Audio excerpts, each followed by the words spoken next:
Hello everyone, welcome back to Nepal online school. तपाईँहरूलाई Nepal online स्कुलमा फेरि पनि स्वागत छ। हामी आइडिबेस्ट लर्निङ प्लेटफर्ममा पढ्दैछौँ र यो पढ्ने क्रममा चाहिँ हामी ग्रेड 10 को कम्पलसरी म्याथमेटिक्स भन्ने सब्जेक्ट पढिरहेको छौँ।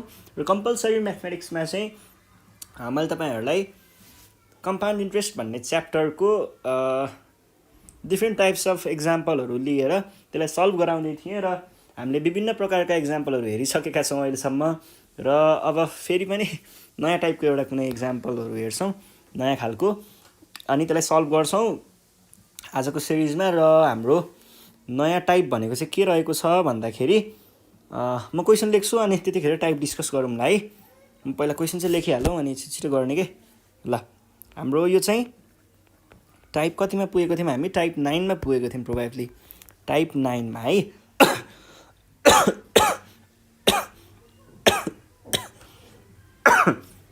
ल, यहाँनिर क्वेसन छ। क्वेसन नम्बर 1 के भन्दैछ? In how many way, time पत्ता लगाउनु पर्ने हो। How many years will rupees 8,000 amounts to rupees 13/8/24 8 20% per annum interest compounded annually भन्छ। ल, यो भयो कुरा। अब क्वेसनलाई एकचोटि फेरि पढौँ होइन, के भन्दैछ? इन हाउ मेनी इयर्स भन्ने थाहा पाउने बित्तिकै हामीलाई टी त पक्का सोधेकै, यो थाहा भयो है। विल रुपिज यति अमाउन्ट्स टु यति भनेको यो प्रिन्सिपल भयो। अमाउन्ट्स टु भने पछाडि यो भनेको अमाउन्ट भयो। 8 20% भनेको रेट भयो। पर एनम इन्ट्रेस्ट कम्पाउन्डेड यति भनेको चाहिँ एनुअल कम्पाउन्ड इन्ट्रेस्ट चलिरहेको रहेछ त्यहाँनिर। यो कुरा केही गाह्रो छैन, सजिलो छ। हामीले कसरी सल्भ गर्ने? पहिला गिभन कुरा त लेख्नु पर्यो। गिभन कुराहरू के छन् त हामीसँग? प्रिन्सिपल हामीलाई कति दिएको छ? पी भनेको 8,000 अनि अर्को दिएको छ अमाउन्ट कति दिएको छ? ए भनेको कति दिएको छ? 13/8/24 अनि रेट कति दिएको छ? 20%। र हामीलाई पत्ता लगाउनु पर्ने टाइम छ है। टाइम छ। अब time T equals to what? हामीलाई के थाहा छ त? We know. हामीलाई के त्यो अमाउन्टको फर्मुला थाहा छ नि है। अमाउन्टको फर्मुला याद छ नि? कम्पाउन्ड इन्ट्रेस्ट चलिरहेको बेलामा अमाउन्टको फर्मुला ए भनेको सधैँ के हुन्छ? पी टाइम्स 1 + r/100 को पावरमा टी, यति हो है। और ए भनेको कति दिएको छ हामीलाई? 13/8/24 इजिकल्स टु पी भनेको 8,000 1 + r भनेको 20 टी त पत्ता लगाउनु पर्ने हो। और मैले के गर्न सक्छु यहाँनिर भन्दाखेरि यो जुन यो भाग छ, यो भागलाई मैले डिभाइड गर्नको लागि तल जा भनेर भने रे। 3824/800 कति आयो? 0 इजिकल्स टु 1 + 2/100 को पावर टी। और अब मैले के भने? डिभाइड भइजा भने है। भने पछाडि 13 824/8 1 2 3 भनेको कति आयो? कडा आयो त, 216/125। अब यहाँनिर यतापट्टि कति आउनु रहेछ? 1 + 20/100 भनेको कति आयो? 1.2 को पावर टी। अब कसरी निकाल्ने? मैले यसको चाहिँ पहिला भ्यालु निकालेँ है। 216/125 भनेको रहेछ 1.728। अब टीको भ्यालु कसरी निकाल्ने? टेस्ट गर्ने के। टीको भ्यालु निकाल्नलाई टेस्ट गर्ने के गर्ने भन्दाखेरि यो हिट एन्ड ट्रायल मेथड है। 1.2 को पावरमा सुरुमा 1 राखेर चेक गर्ने, मिल्यो? मिलेन। अब पावर 2 राखेर चेक गर्ने, मिल्यो? 1.44 मिलेन। 3 राखेर चेक गरौँ त, मिल्यो मिल्यो मिल्यो ल मिलेछ है मिलेछ भनेपछि 1.2 को पावर 3 इज इक्वल्स टु 1.2 को पावर टी। अब हेर्नुहोस् है यहाँनिर बेस बेस एउटै भए पछाडि माथिको नि एउटै हुनु पर्यो होइन त भने पछाडि के भन्न पाइयो therefore T is equals to 3 years नि लेखिदिउँ न इयर्स लेख्यो भने अति उत्तम है। ल the required time period is यति भनेर लेख्न सक्नुहुन्छ। यो भइहाल्यो। अब हामी जाउँ अर्को क्वेसन यही टाइमै पत्ता लगाउनु पर्ने हो। क्वेसन नम्बर 2 भनेर लेखेँ मैले। के लेखेँ भन्दाखेरि according to the yearly compound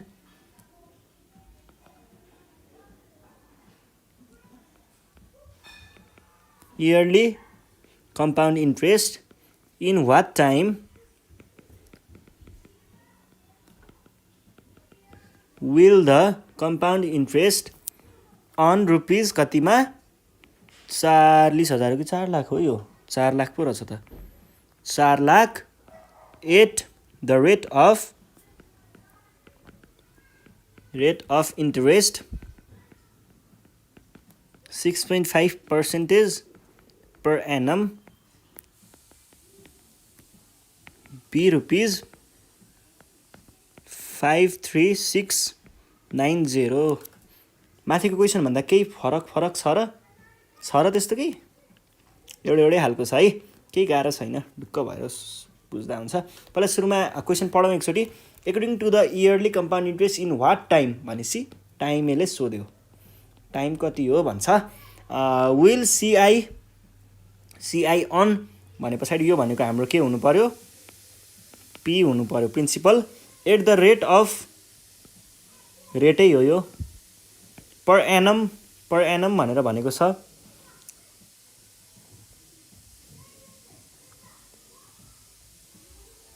per annum त भइहाल्यो इज यति भनेर भन्छ। यो भनेको चाहिँ हामीलाई के दिएको हुनुपर्छ पक्कै पनि यो भनेको हामीलाई अमाउन्ट दिएको हो है। अमाउन्ट के दिएको 4 लाखको कुरा हो यो अमाउन्ट होइन यहाँनिर सिआई भनेको छ नि त विल भनेर भनेपछि सिआई भयो है सिआई भयो। अब हामीलाई कति वर्षमा चाहिँ त्यो कति वर्षमा चाहिँ यति पुग्छ भनेर भनेको छ। अब यसलाई गर्नको लागि चाहिँ हामीले टाइम हो हामीलाई पत्ता लगाउनु पर्ने है। टाइम पत्ता लगाउनु त्यस्तो गाह्रो त छैन केही पनि। हामी हेरौँ इन्ट्रेस्ट कम्पाउन्ड इन्ट्रेस्ट दिएको छ है हामीलाई कम्पाउन्ड इन्ट्रेस्ट दिएको छ त्यो दिएको छ टाइम मात्रै दिएको छैन भनेपछि हामीले के गर्छौँ सिधै फर्मुला लगाउँछौँ है सिधै फर्मुला लगाउनु। ल पहिला सुरुमा गिभन कुरा लेख्नु पर्यो। गिभन के छ गिभन भनेको सिआई चाहिँ नलेखौँ एकछिन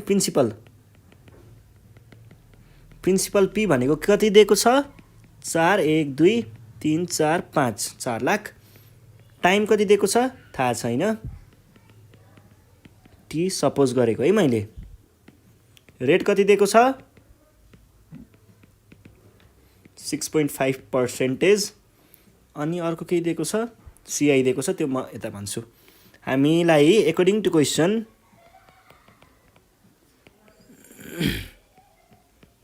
क्वेसनले भने अनुसार के भन्दैछ सिआई भनेको चाहिँ क्वेसनले 53,690 हुन्छ भन्दैछ। तर फेरि हाम्रो फर्मुलाले के भन्छ सिआई भनेको त 1 + r/100 को पावर t - 1 नै हुन्छ भन्छ। अब के गर्नु पर्यो भ्यालुहरू राख्नु पर्यो। ल पी को भ्यालु के छ 4 लाख 1 भनेको त 1 नै भयो यसको केही कुरै गर्नु परेन। आर को भ्यालु चाहिँ के छ आर भनेको 6.5/100 टी को भ्यालु त थाहा छैन -1 है त यो भनेको 53690 आयो है त।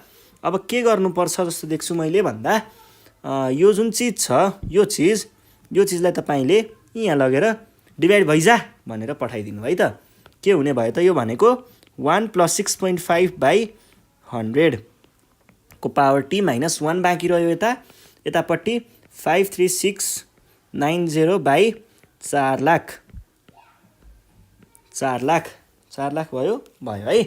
अब यो भनेको के हुने भयो त 4 लाख 53690 690 बाई 4 1 2 3 4 5 भनेको आउने रहेछ। यो त कति आयो त्यस्तै पो आयो त।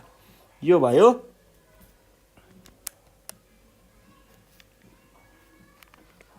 यसको भ्यालु आयो, म डाइरेक्ट भ्यालु नै लेखेँ है यहाँनिर, यस्तो यो किचिङ गर्नुभन्दा 0.1342225। क्वेसनको लास्टको एन्सर नआउने बेलासम्म डेसिमल पछाडिको सबै भ्यालु लेख्ने। एक्ज्याक्ट एन्सरमा मात्रै डेसिमल पछाडिको दुईवटा भ्यालु लेख्ने, अरूमा डेसिमल पछाडि जति छ सबै लेख्ने, नत्र एन्सर बिग्रिन सक्छ। भन्दा पनि किन बिगार्ने क्या, रिस्क नलिने नि, अलिकति नम्बर लेखिदिने थपिदिने, केही हुँदैन है, पछाडिपट्टि नम्बर लेख्ने है जहिले पनि। अब के गर्नु पर्यो भन्दाखेरि तपाईँले यो -1 लाई चाहिँ सब्ट्र्याक्ट भइजा भनेर पछाडि पठाइदिनु पर्यो। के हुने भयो त त्यो गर्दाखेरि 1 प्लस यसको पनि भ्यालु निकाल्छु म, कति आउँदो रहेछ 1 प्लस 6.5 बाई 100 भनेको आउँदो रहेछ 1.065 को पावर टी। यो -1 त उता सब्ट्र्याक्ट भइजा भएको हो नि त। यो सब्ट्र्याक्ट उता जाँदाखेरि के हुन्छ, एडिसन भइजान्छ। यो यहाँ पो सब्ट्र्याक्ट हो, उता जाँदाखेरि त के हो, प्लस भयो नि त, इजिकल्स टुबाट कटेपछि त। भने पछाडि 1 प्लस त्यो भनेको 1.1342225 आउँछ। अब मैले अघि ट्रिक सिकाएको थिएँ नि, त्यही ट्रिक याद गर्ने। के गर्ने भन्दाखेरि टीको भ्यालु पत्ता लगाउनु पर्नेछ। टीको भ्यालु चेक हान्दै जाने है। अब बढी दिए 10 त दिएको होला नि टीको भ्यालु, त्यहाँभन्दा बढी त दिन सक्दैन नि त, चेक हान्ने। सुरुमा मैले राखेँ 1.065 को पावर 1 राखेँ, कुरा मिल्यो? मिलेन। पावर 2 राखेर हेरेँ, क्यालकुलेटरमा हान्ने है सबै, ल्या कुरा मिल्यो यार, 2 मै मिल्यो ल। भने पछाडि यो भनेको के रहेछ, 065 को स्क्वायर रहेछ। अब हेर्नुहोस् है, यहाँनिर के भइदियो त, बेस चाहिँ एउटै भइदियो। बेस एउटै हुने बित्तिकै के पनि एउटै हुनु पर्यो, पावर पनि एउटै हुनु पर्यो। भने पछाडि के भन्न सकिने भयो त अब हामीले यसलाई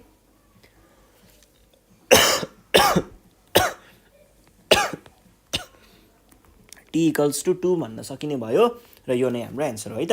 therefore required time is this भनेर लेख्न सकिन्छ पछाडि। अब हामी जाउँ नेक्स्ट क्वेसनमा। के भन्दैछ नेक्स्ट क्वेसनले, 3 नम्बरमा छ। यहाँनिर पनि टाइमै पत्ता लगाउने हो, लगाउनु त। A person took a loan of rupees, कतिको लोन लिएको रहेछ, 46,875। If the rate of the compound interest is 4 पैसा पर रुपी पर इयर, कडा चिज रहेछ, मजा आउने भयो ल। In how many years will the compound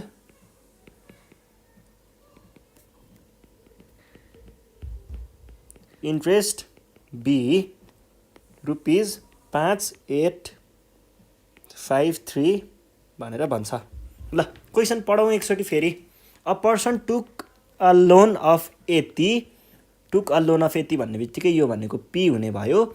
if the rate of compound interest is 4 पैसा पर रुपिज पर इयर भनेर, पर रुपी है, पर रुपी पर इयर भनेको चाहिँ यसको बारेमा म एकछिनमा छलफल गर्छु। यो चाहिँ रेट भनेर त क्वेसनले नै भनेको छ। इन हाउ मेनी इयर्स भन्छ, टी त सोध्यो, टी पत्ता लगाऊ भाइ भन्छ। Will the compound interest be यति भन्छ, यो भनेको के दियो, सिआई दियो। अब क्वेसन सल्भ गर्न टी पत्ता लगाउनु पर्ने हो कि फर्मुला हान्दै हुन्छ। यसको लागि पहिला सुरुमा चाहिँ हामीलाई के थाहा हुनु पर्यो, गिभन कुराहरू के छन् एकचोटि लेखौँ, अनि त्यहाँ पछाडि फर्मुला थाहा हुनु पर्यो है। पहिला गिभन कुराहरू के छ, रेट दिएको छ तर घुमाएर दिएको छ है। रेटको लागि म तपाईँहरूलाई पुरा बुझाउँछु, रेट भने के हो। के भनेको छ, 4 पैसा प्रति रुपैयाँ प्रति वर्ष। ल हेर्नुहोस् है, अब म तपाईँहरूलाई देखाउँछु। 4 पैसा प्रति रुपैयाँ भन्नुको अर्थ 1 रुपियाँमा कति पैसा हुन्छ, 100 पैसा। दिएको कति छ, 4 पैसा।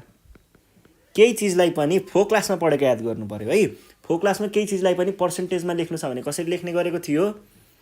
Given quantity divided by total quantity into 100% गरेको हो कि होइन?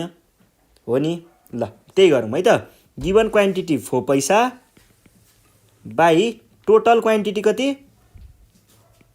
बाई टोटल क्वान्टिटी 100 पैसा टाइम्स 100%। यो 100 गयो, यो 100 गयो, पैसा गयो, बाँकी रह्यो 4%। रेट भनेको कति हुने रहेछ त? 4%। अर्को के दिएको छ हामीलाई? प्रिन्सिपल दिएको छ। प्रिन्सिपल कति दिएको छ त हामीलाई भन्नु पर्दाखेरि 46,875 रुपैयाँ। अब अर्को कुरा के दिएको छ हामीलाई? कति वर्षमा चाहिँ त्यसको ब्याज चाहिँ यति लाग्छ भनेर दिएको छ 5,853 रुपैयाँ। ल ब्याज दिएको छ। Compound interest I CI equals to भनेर दिएको छ। अब हामीलाई पत्ता लगाउनु पर्ने टाइम हो कति वर्षमा त्यो हुन्छ भनेर। त्यसको लागि हामीले के भन्नु पर्यो? वी नो कम्पाउन्ड इन्ट्रेस्टको फर्मुला त नो छ नि, थाहा छ नि। कम्प्युटर के अरे कम्पाउन्ड इन्ट्रेस्टको फर्मुला के हो? पी 1 + r/100 को पावर t - 1। और सिआई को भ्यालु त दिएको छ 5853 भनेर। 5853 हो र कति हो? त्यही रहेछ। ल पी को भ्यालु कति दिएको छ? 46,875। यो भयो 1 + r को भ्यालु 4% बाई 100। 4% लेख्नु पर्दैन। टी को भ्यालु त थाहा छैन है 1। अब मैले के भने भन्दाखेरि यो जुन 46,875 छ नि यसलाई डिभाइड भइजा भनेर तल पठाएँ है त। के हुने भयो त यहाँनिर 5853 डिभाइडेड बाई 46,875 यही हो नि है। ल यो भनेको आउँदो रहेछ। यो के आयो यस्तो? डेसिमलमा लेखेँ मैले। डेसिमलमा सबै भ्यालु लेख्ने, एउटा अङ्क पनि नछुटाउने। यता के बाँकी रह्यो?